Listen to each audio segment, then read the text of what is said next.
Hey, what's going on? Thank you for joining me. I got a few topics for us today, mainly revolving around All-Star Weekend. As you can see, the topics right there. So Fox made an All-Star appearance. As soon as he's not on the Kings, right? And were Nique Clifford, Maxime Reynaud, and even Devin Carter snubbed from the Rising Stars game? And is this the Christies' fault? All this and more. Don't go anywhere. It's going to be a good show. I have some interesting things to talk about the Sacramento Kings. Yes, welcome to the Kings Cup of Joe with Jay. And I just want to say real quick to all my fans on YouTube, to all my folks, and to all my friends out there, it's your guy, Jay Woods, aka Shy the Man, and I'm back at you with another episode of the Kings Cup of Joe with Jay Woods.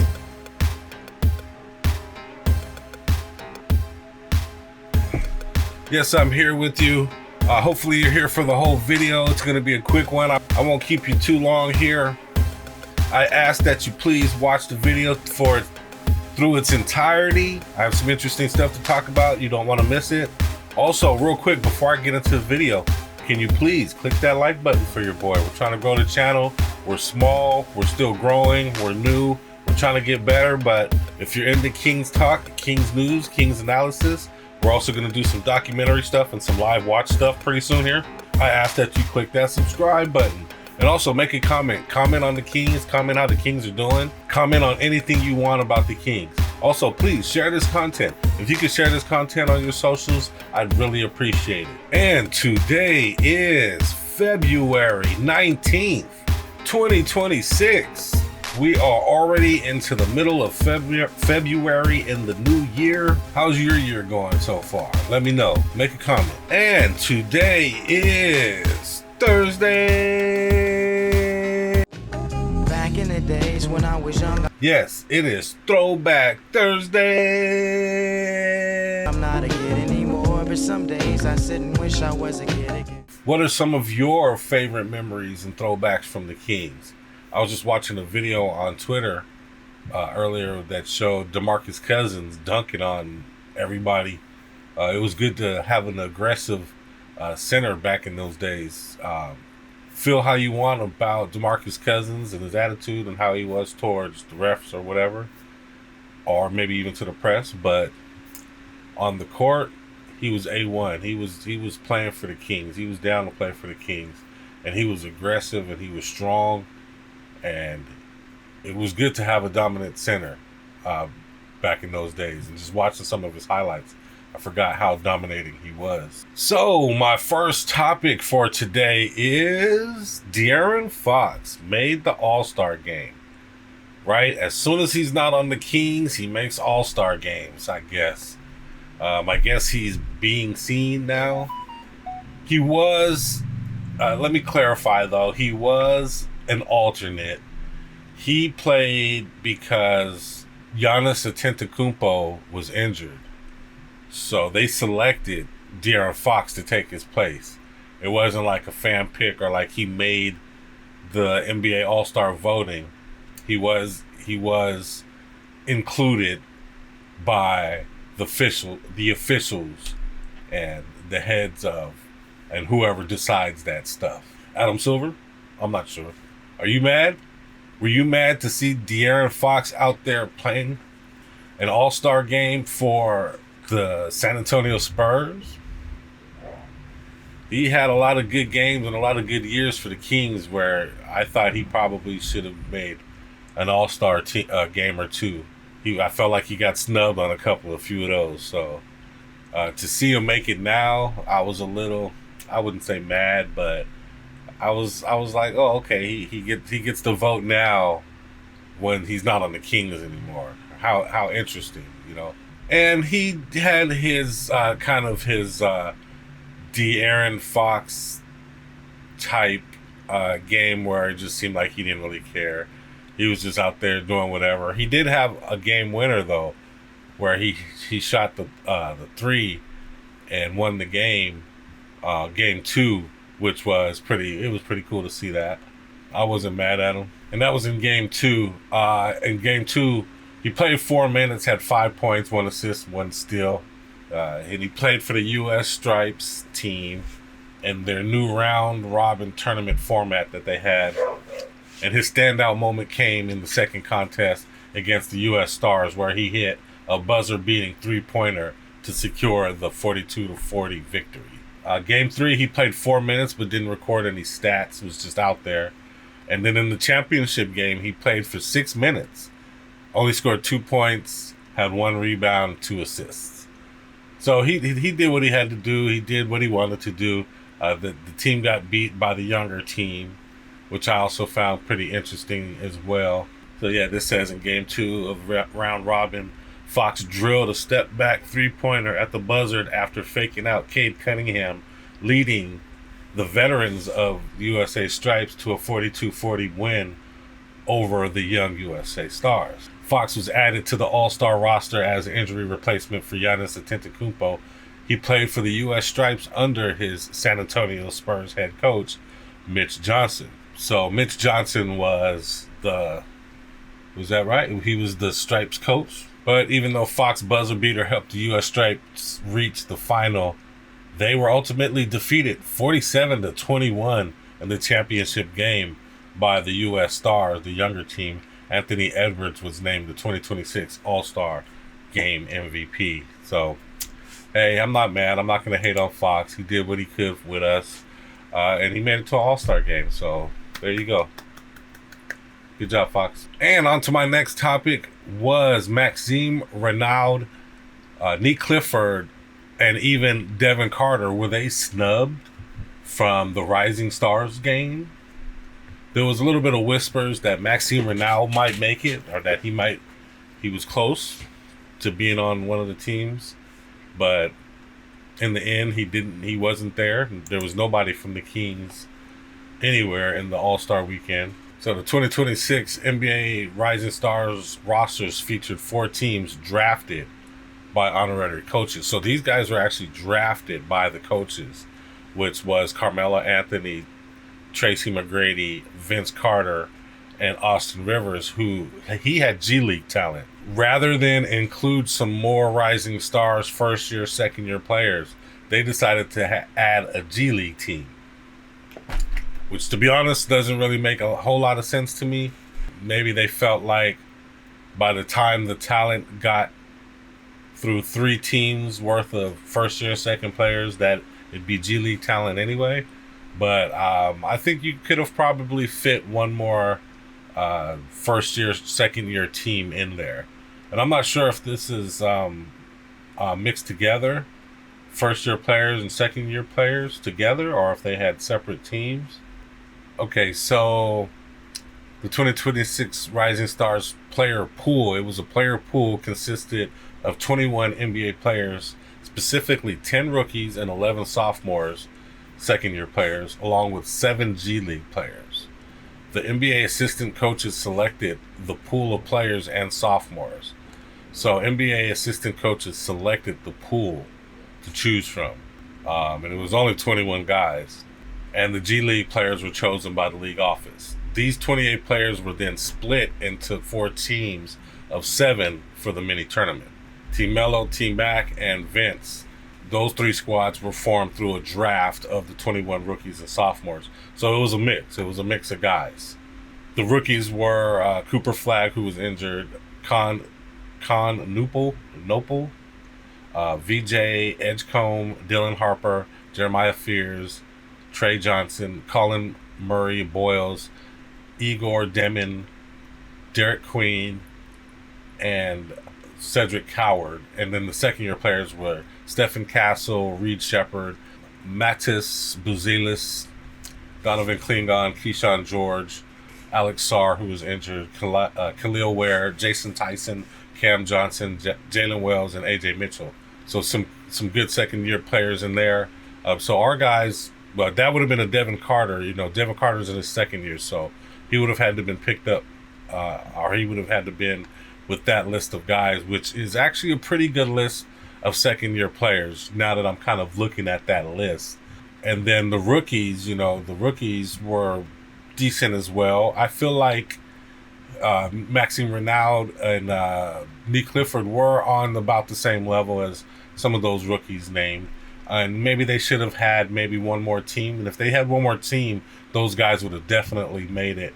But just looking at kind of the talent that was there for the second year, I don't know if there was actually room for Devin Carter, who obviously hasn't played a ton of time, hasn't started or anything like that. So he hasn't had he hasn't been out there a whole lot and hasn't had a bunch of visibility. But the rookies, I don't know. I feel like Maxime and Nique could have probably made that squad, I believe, especially if there was another team. If there was one more team, I believe those guys should have definitely made it. The G League team, I don't know if they really should have had a G League team in there. Doesn't really make a whole lot of sense to me playing against these other guys. I'm sure it's just to spotlight the G League guys and give them a little bit of shine. But at the same time, I feel like maybe you should probably be giving that shine to some more of the NBA ready guys that are already playing in the NBA. Some more rookies and some more sophomores. Give them some more. Highlight them some more. Team Mello had Stephen Castle, Reed Shepard, Dylan Harper, Jeremiah Fears, Donovan Klingon, Colin Murray, Boyles, and Ace Bailey, who was a placement for Cooper Flag. That team sounds really good. But in the end, it was Team Vince that won. He had VJ Edgecombe, Matthias Buzelis, Igor Demin, Keyshawn George, Jalen Wells, Derek Queen, and Carter Bryant, who was a replacement for Cedric Howard. And that was the team that actually won. Dylan Harper had 8 points in the championship. VJ Edgecombe was the leader on the Vince team with 6 points. And VJ Edgecombe was named the Rising Stars MVP after scoring a combined 23 points across 2 games. He was particularly dominant in the semifinal against T-Mac's team, scoring the team's final 10 points to finish with 17. So that was that game. And do I think that Nique Clifford and Ma Reynaud were snubbed? At first I did, but just kind of looking at these rosters, the rosters are pretty good. I feel like Nique Clifford and Ma Reynaud could have been included. I mean, they're about the same level as some of the other rookies that I named. But if they would have had maybe one more team, I think that would have probably been a little bit better. They would have had a little bit better chances of making it, obviously, had they had one more team. So it is what it is. And my last topic is this Doug Christie's fault? And that's kind of a more serious topic. And what I mean by that is, are the Kings this bad because of Doug Christie? Are they getting blown out and have all these blowouts recently and throughout the season because of Doug Christie? There's been some people that have been kind of hard on Doug Christie. There's been some fans, some critics, some news guys that have been a little bit down on Doug Christie this year. I guess one of the questions you have to ask is, if there was another coach here or a better coach, would the Kings have more wins, or would they be in a better situation? Would they be closer to a playoff spot? And it's just really hard to say. Doug is, this is his first time head coaching job, full year head coaching job. He was interim head coach last year, and he had some great moments, and they had some winning streaks during the time Doug Christie was interim head coach. They went on like a 7-8 game winning streak, I want to say, something like that, as soon as he became coach. And they had some pretty good winning games last season. This season has been very different. There's serious chemistry problems. I've always said throughout the season that it's a team issue. It's not a balanced roster, poor chemistry. Guys don't play well together. So I pulled up some Doug Christie tweets. I just did a search on Twitter, X, whatever you want to call it.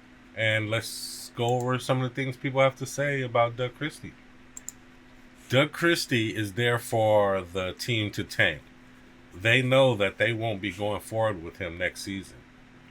That's an interesting comment from Joe Jordan, replying to Brendan Nunez. I'm not sure what Brendan Nunez said. I don't agree with that. I think they will be using him next season. I don't think Scott Perry blames Doug for this at all. Scott Perry has made comments about Doug, saying that he's developing as a coach. He knows that he's a new coach, and he says that he's developing, and he's developing with the team. So, is that the best kind of coach for an upcoming team? I'm not sure. We'll have to play it out and see. All right, Nick said, why are the Kings still employing Doug Christie? That's pretty harsh. There are some people already calling for his firing, even though he has this really bad lineup in front of him. Sacktown Sports 1140 is asking, is Doug Christie the right coach for this Sacramento Kings rebuild? And it looks like Matt George and Chris Watkins were discussing that. Nguyen Law says Doug Christie has no choice but to play younger guys more minutes now, something he shouldn't be doing. I don't see why not.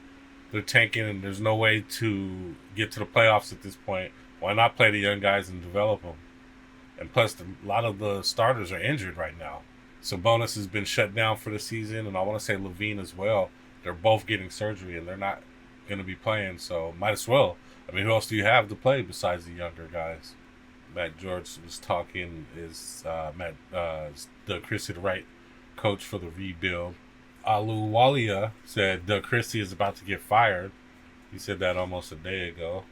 All right. Talking Kings says, we all thought the Kings would be bad this season. When do we judge Doug Christie on if he's a good choice or not? Or if he's a good coach or not?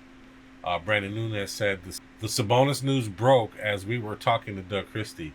It makes it tough, man. Unfortunate for us. Going to be more opportunities for some of our younger guys to continue to develop and do it in a high leverage moment. Let's see what Doug says right here. ESPN did Sabonis is going to be out for the year because he's going to need surgery on that meniscus. When did you guys kind of learn about that? What do you go from there? You know, it makes it tough, man. You feel for Zach, you feel for Domas, because you know how much hard work they and a professional athlete in general puts into what their life dream is and being successful. So unfortunate for us, going to be more opportunities for some of our young players to continue to develop and do it in high leverage moments because, like I said, we're here to win basketball games. That's interesting that he says that they're here to win basketball games.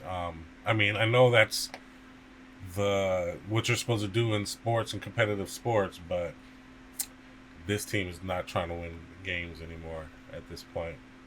They'll keep Doug around for next season, at least until Mike Brown, I'm thinking, contract is done. Ha. The Kings are giving Doug Christie more latitude than Mike Brown for one season. Interesting. They said nobody's trying to play for Doug Christie. Wow. How will this affect his ability to play 3 quarters and be sat by Doug Christie? Damn. Yeah, Zach LaVine also will have season-ending right-hand surgery. Sacramento Kings on SI is asking, is it fair to judge Doug Christie based on this Kings season? And that's pretty much what I was saying. I mean, can we really judge him based on this season? Is that fair? I don't believe so. Is Doug perfect? I don't believe he's been perfect either, you know. Doug has things he needs to work on, just like this team does. And he's learning. Is a developing coach good for a developing team? Maybe. We'll have to see how it goes, you know, next year when we have more players and Scott Perry has more of a touch on this team. We'll see what kind of moves Scott Perry's able to do, and we'll have to wait till next season to see what kind of job Doug Christie does as a head coach. I don't believe he's going to be fired. Is he to blame for how bad they're doing? He probably has some of the blame. Is he to blame for some of these blowouts? You know, who knows? It's probably the roster more than anything, and the fact that he has tons of injured players. And he's playing with a lot of rookies and young guys and G League players more than anything. That's probably has more to do with it than Doug Christie. You know, blowouts shouldn't happen to any coach. Would there be less of them if there was another coach here? It's possible. Doug is his, this is his first full season as a head coach. He's learning. He's going to see what works for him and what doesn't work. And hopefully he'll be able to learn from any mistakes or from his mistakes and be a better coach from there. I think Doug Christie could be a good coach. We'll have to see with a better roster, though. And that's about it, guys. That's all I have for now. I asked that if I said anything entertaining, anything that got you listening, anything that you liked, anything that you hated, please click that like button so you'll get more content from me. Also, click that subscribe button. And if you can, click that notification bell. You'll get notified every time I make an episode. I do about 1 or 2 episodes per week, so I'm not going to bombard you with a bunch of crazy stuff. And I try to analyze the Kings as best I can. I'm a former basketball player. I know basketball. I've been watching the Kings ever since they came to Sacramento, so I know what they've been through, and I'm from Sacramento. I was pretty much raised here, so I know Kings. So go ahead and click that subscribe button for more content from your boy. Also, make a comment. If you like this content, make a comment. If you hated the content, make a comment. If you hate the Kings, make a comment. Also, question for you: do you think Doug Christie is the reason why the Kings are so bad this season? Comment on that as well. Also, please, if you can, share the content. I really appreciate it. And make sure you subscribe so you'll see the next episode of